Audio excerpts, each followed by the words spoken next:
Hello? Is anyone out there? If you're getting this message, my name is Colton Jones.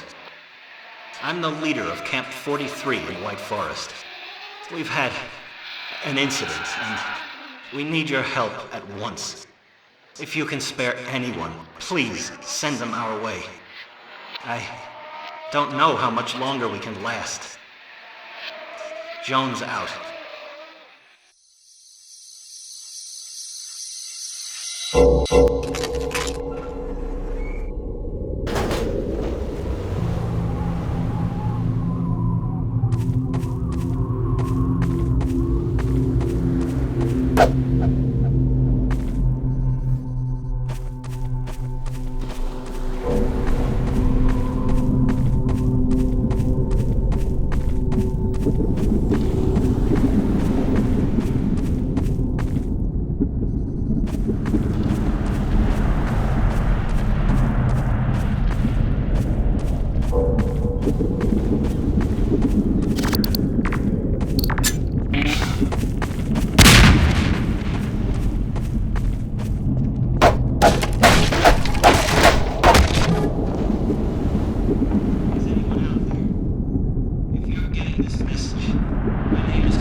This is the log of Colton Jones. Well, the day has finally arrived. And, none of them saw it coming. The Combine have been very good to me. Promised that I'll be living the high life in City 13 in exchange for my cooperation. All I had to do was give up the location of the camp. As for the phony plea for help, well, who knows how many suckers will catch with that. I've been promised bonus rations for each one they bag. Oh, can you hear them now? They're coming to pick me up. Hey there, it's me, Colton Jones. Goddamn free-balls.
Okay, let's head out.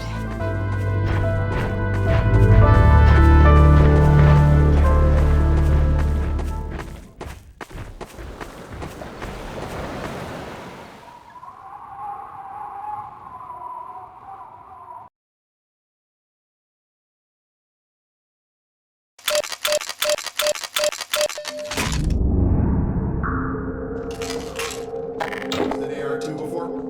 AR-2? No. Now, an AR-3, sure. Plenty of times. There is no such thing as an AR-3. Well, see, in the city, the place was lousy with AR-3s. No, it wasn't. Yes, it was. No, it was. So do you know what the alternative fire method does on the AR-2? It kills hunters. How did you city folk kill hunters?